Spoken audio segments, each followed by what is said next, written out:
हमारी आपकी जिम्मेदारी है कि जीवन अपना है, उस जीवन का स्वामी हम हैं, उसको सजाना संवारना हमारा नैतिक दायित्व है। चाहे भाई हो या बहन हो, अपना अपना जीवन है। इसलिए अपनी मर्यादा बनाए रखने के लिए सभी भाई बहनों को संयमशील होना चाहिए। व्यष्टि में संयम और समष्टि के लिए शील। अगर व्यक्ति में संयम आ जाए तो उसका जीवन मर्यादित होगा, और समष्टि में शील आ जाए तो समूह की मर्यादा सुरक्षित रहेगी, व्यवस्था सुरक्षित रहेगी। तो व्यक्ति को मर्यादित होना चाहिए और समष्टि को व्यवस्थित होना चाहिए। सबसे पहले भाई बहन सोचें, हम भी सोचें कि हमारा भी जीवन है, जीवन को भी सजाना है, संवारना है, जीना है। तो व्यक्तिगत जीवन में संयम चाहिए। देखो, संयम कहो, साधना कहो, तप कहो या अनुशासन कहो, ये सारे शब्द समानार्थक हैं। साधना का मतलब होता है अनुशासन और साधक का मतलब होता है अनुशासित। साधना एक अनुशासन है, उसी को प्रकारांतर से हम तप कहते हैं, उसी को प्रकारांतर से हम संयम कहते हैं। हर भाई और बहन को चाहिए कि अपने जीवन को अनुशासित बनाए रखें। आज कुछ दिन पूर्व से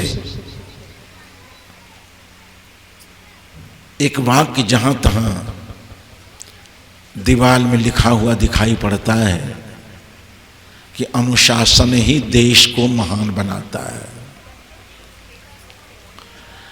आज हमारे परिवार समाज देश में गड़बड़ी क्या आई है? महाभारत में एक प्रसंग है कि धरती तल का सबसे बड़ा पाप अराजकता है, और अराजकता अनुशासनहीनता है। जहां व्यक्ति अनुशासनहीन हो जाता है, संयमहीन हो जाता है, वहीं अराजकता पैदा होती है। यदि हमारा मन संयम में हो जाए, हमारी वाणी संयम में हो, शरीर की एक एक क्रिया संयम में आया अनुशासन में हो, तो हमारा जीवन महान बनेगा, हमारा जीवन तपस्वी बनेगा, हमारा जीवन अनुशासित बनेगा और हमारा जीवन संयमशील हो जाएगा। उसी संयम को भगवान कृष्ण ने अपने शब्दों में तप कहा है। गीता में मानसिक तप, वाचिक तप और कायिक तप कहा गया है। मन को अनुशासित रखना मानसिक तप है, वचन को अनुशासित रखना वाचिक तप है, और शरीर को अनुशासित रखना शारीरिक तप है। जिसके लिए मूल पंक्ति है कि मनः प्रसादः सौम्यत्वं मौन मात्म विनिग्रह भाव संशुद्धिरित्येतत् तपो मानसमुच्यते। मनः प्रसादः, मन प्रसन्न रहे। उसका समाधान यहां नहीं है। कैसे हमारा मन प्रसन्न रहेगा, इसके लिए एक बार पातंजल योग दर्शन की तरफ देखना चाहिए। हमारा आपका मन प्रसन्न कैसे होगा?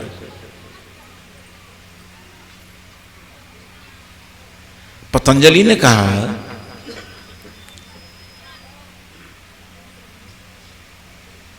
कि मैत्री करुणा मुदितोपेक्षाणाम सुख दुख पुण्यापूर्ण विषयानाम भावना तच्चित्त प्रसादनम।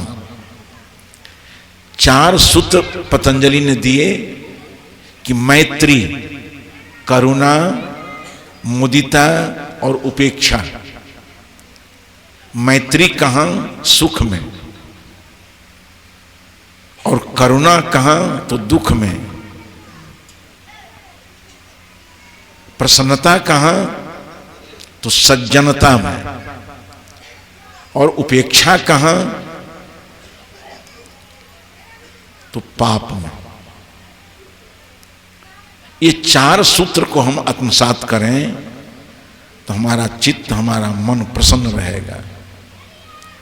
सुखी लोगों को देख लें, जो शरीर से सुखी हो, अर्थ से संपन्न हो, बुद्धि विचार से समुन्नत हो,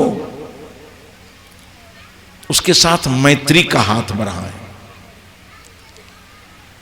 अगर सुखी संपन्न समृद्ध लोगों में हम हाथ मैत्री का नहीं बढ़ाते हैं, तब क्या होगा? ईर्ष्या होने लगती है। जहां मैत्री नहीं होगी वहां ईर्ष्या होगी, और ईर्ष्या होगी तो आपका चित्त क्षुब्ध हो जाएगा। मैत्री से आपका चित्त प्रसन्न हो जाता है। तो सुखी लोगों को देखें तो उसके सामने मैत्री का हाथ बढ़ाएं। समृद्ध लोगों को देखें तो उसके सामने मैत्री का हाथ बढ़ाएं।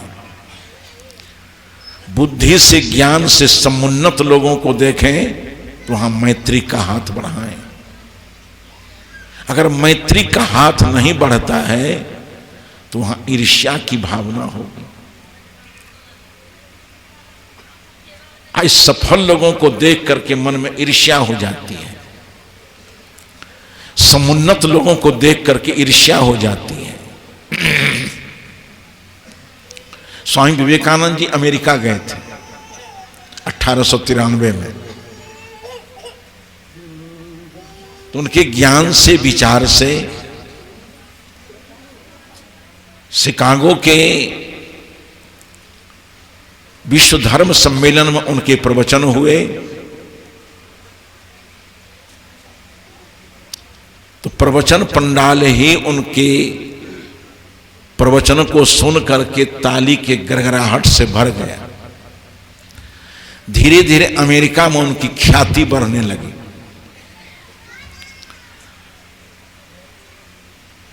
विवेकानंद जी के पहले से अमेरिका में ब्रह्म समाज के लोग भी अपना काम कर रहे थे।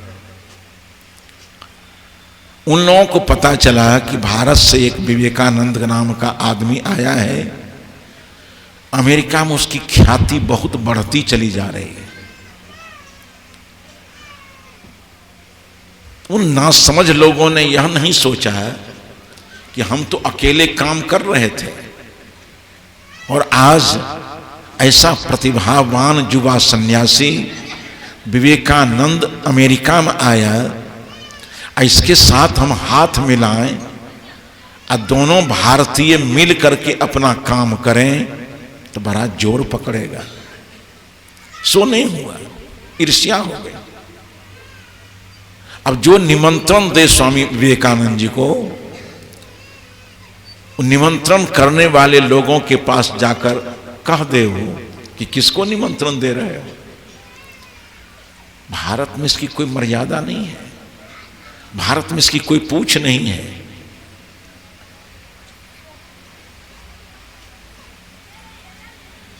थोड़ी देर के लिए तो भ्रम लोगों को हो जाएगा।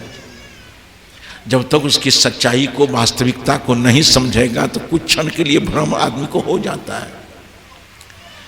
तो कहा कि अब तो निमंत्रण दे दिए हैं, अब क्या करें। कहा कितने बजे का निमंत्रण है। कहा 12 बजे का। कहा उसमें खिड़की के बारी सब बंद कर लेना। ठीक नियत समय पर स्वामी जी वहां पहुंचते हैं तो देखते हैं कि प्रवेश द्वार बंद है। अगल बगल से झांकें तो सारे गवाक्ष, सारी खिड़कियां बंद हैं। थोड़ी देर प्रतीक्षा करने के बाद स्वामी जी जहां से चले थे पुनः लौट कर वहां चले आए। लोगों ने कहा स्वामी जी गए और आए। कहा बुलाया था, हमारी जरूरत नहीं समझा होगा तो दरवाजा बंद कर दिया। कोई खिन्नता नहीं आई विवेकानंद में।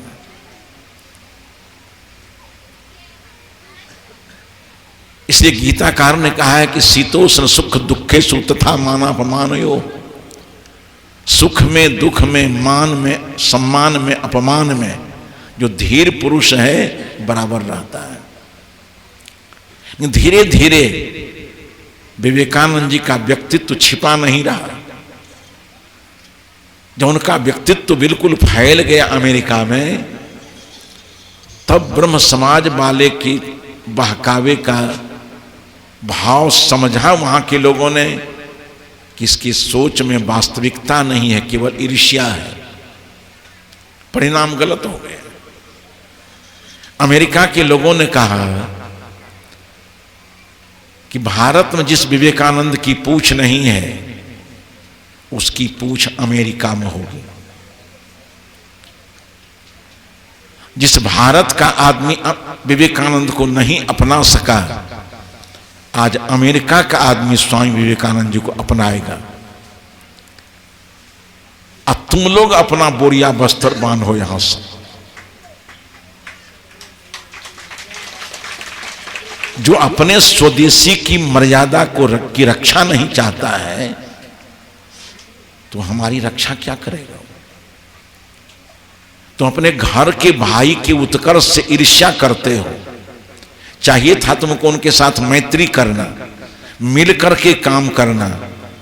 जब अपने भाई के उत्कर्ष को तुम बर्दाश्त नहीं कर सके तो तुम अमेरिका का भी उत्कर्ष बर्दाश्त नहीं करोगे। जितना शीघ्र हो स्थान खाली कर दो। पतंजलि कहते हैं कि सुखी में मैत्री करो, बड़ा मन प्रसन्न हो जाएगा। मैत्री से मन प्रसन्न होता है। ईर्ष्या हो जाए तब मन में एक आग लग जाती है। ईर्ष्या तो एक धधकती आग है।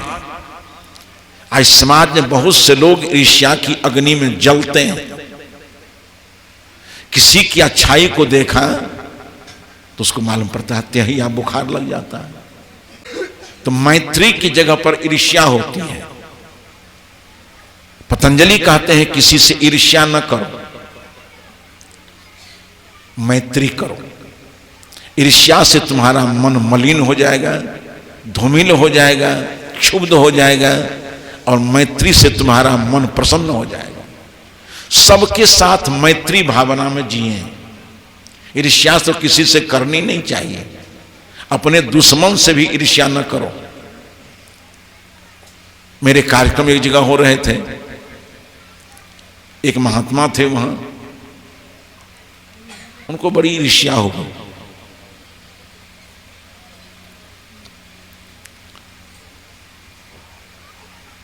ऐसा प्रबंध किया उसने कि कोई आदमी सत्संग पंडाल में जाए नहीं। घर के लोगों को बहका दिया, घर वाले ने स्त्रियों को रोक दिया कि सत्संग में नहीं जाना है। ठीक समय पर मेरी गाड़ी उस सत्संग मंच के सामने चली गई। अब मंच में ही जाकर के गाड़ी हमारी लग गई और मैं गाड़ी से उतरकर मंच पर बैठ गया। थोड़ा आश्चर्य हुआ कि मेरे आने की सूचना है यहाँ के लोगों को, तब तक इतनी उपस्थिति नगण्य क्यों है। क्योंकि मेरे आने की सूचना जहाँ होती है वहाँ तो अपार भीड़ हो जाती है, यहाँ भीड़ क्यों नहीं है। तब धीरे धीरे पता चला कि एक साधु है जिसको आपके आने से ईर्ष्या हो गई है, घर वालों को बहका बहका करके औरतों को घर से आना बंद कर दिया। एक बात और गौर कीजिएगा, देश में और विदेश में जहां तक मेरा अनुभव है, ये धर्म की गाड़ी, सत्संग की गाड़ी, अध्यात्म की गाड़ी अधिकांश इन माताओं के चलते है।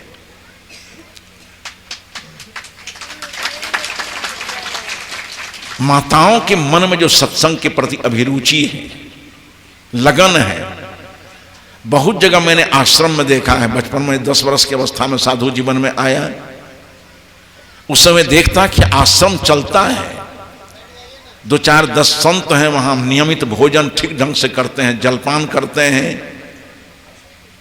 आय का स्रोत क्या है? तो ये जो हमारी माताएं हैं वो मुठियां निकालती हैं। बचपन में देखा करता था, कोई इतनी गठरी लेकर के आती है, कोई ऐसे गठरी लेकर आती है। हमने कहा ये क्या मामला है?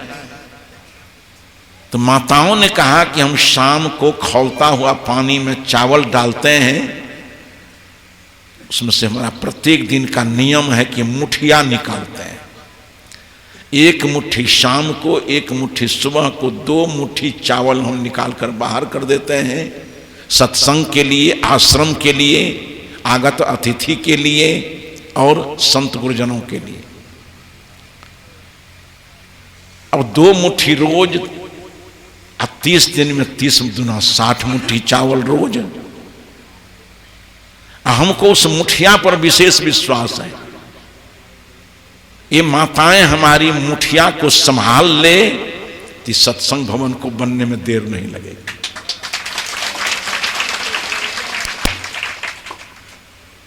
एक सत्र मेरा प्रवचन हुआ, माइक लगा हुआ था, आवाज घर घर तक चली गई। माताओं ने कहा कि फाटक खोलोगे कि दीवार फान जाए।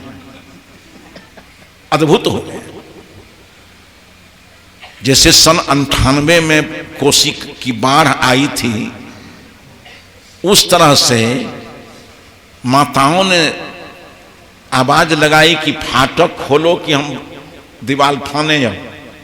सत्संग सुन करके हमको रहा नहीं जाता है। अंत में बाध्य होकर के घर के अभिभावक को फाटक खोल देना पड़ा। कोसी की बाढ़ की तरह यहां से वहां तक आदमी खचखचा करके भर गया पंडाल में। जिस साधु ने ये ईर्ष्या की, हम साधु थे, हम तो हिंसा नहीं सिखाते, व्यभिचार नहीं सिखाते, चोरी नहीं सिखाते। जो उनका सत सिद्धांत है उसी सत सिद्धांत की संपुष्टि होती मेरे द्वारा। लेकिन उनको ईर्ष्या इस बात की कि हो सकता है लोग इन्हीं की तरफ कहीं झुक जाए, तो हम गए काम से।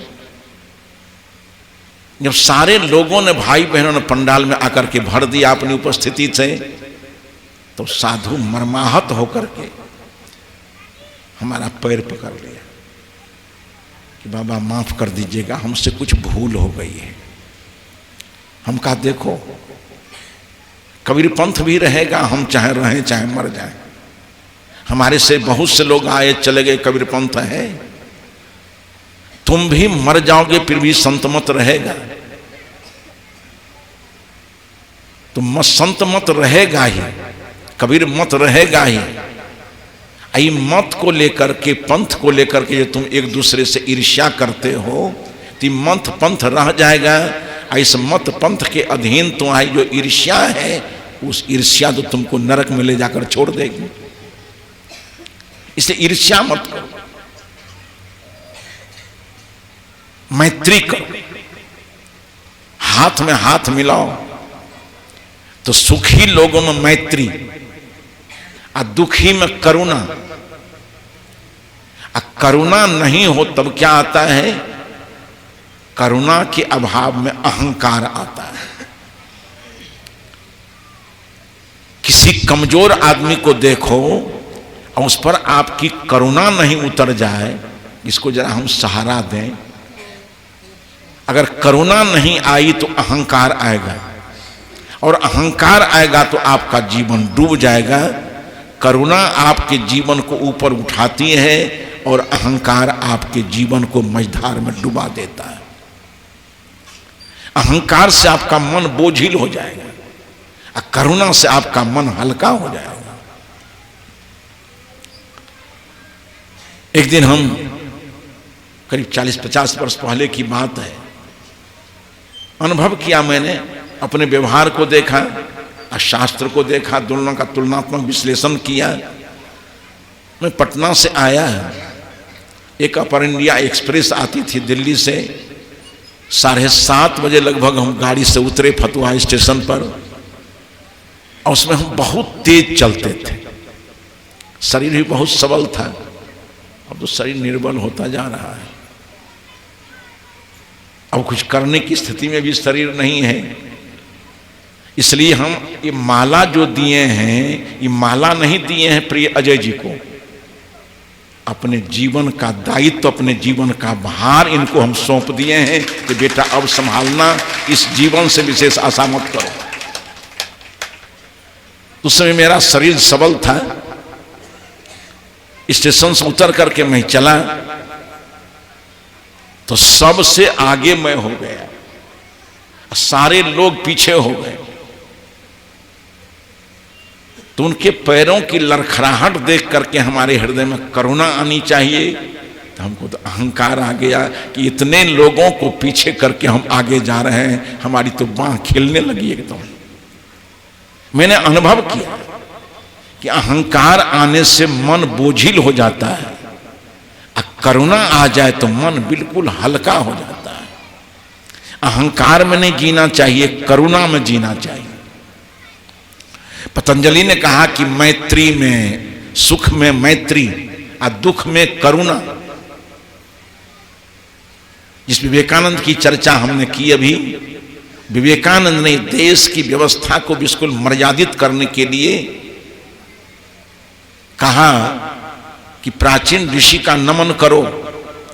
उन्होंने 4 देव दिए हैं, मातृदेवो भव, पितृदेवो भव, आचार्य देवो भव, अतिथि देवो भव। आप लोग ही याद रखना, ये माता देवी है और पिता देव है। मैं नहीं कहता, वेद के ऋषि कहते हैं। वेद के ऋषि ने देवों की परिगणना की 3 रूप में, कि माता देवी है, पिता देव है और गुरु देव है।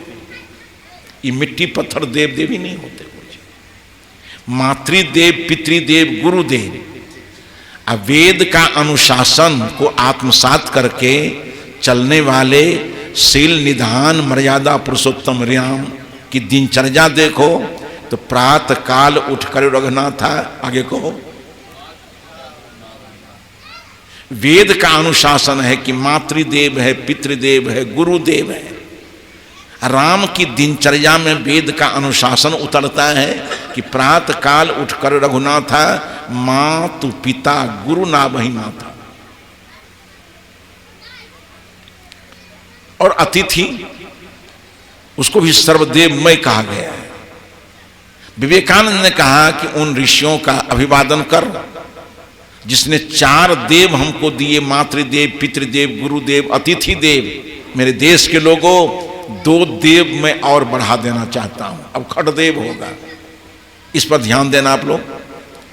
कहा, ऋषि ने कहा मातृदेव, पितृदेव, गुरुदेव, अतिथि देव, और 2 देवों को मैं बढ़ा देना चाहता हूं। कहा वो क्या है?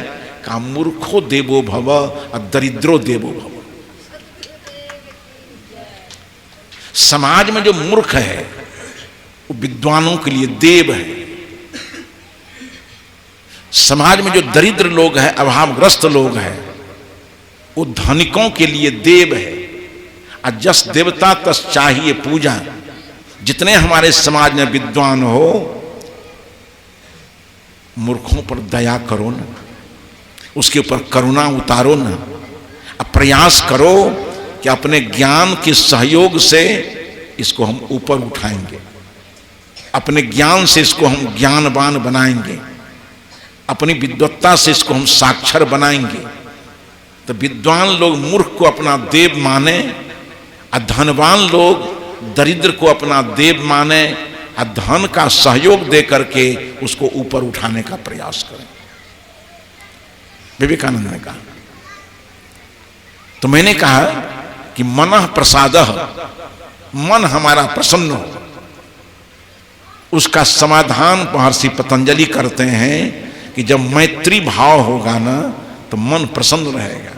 मैत्री में मन खुश रहता है, ईर्ष्या में मन क्षुब्ध हो जाता है। करुणा जहां होगी वहां मन प्रसन्न होगा, अहंकार जहां होगा वहां मन बोझिल हो जाएगा।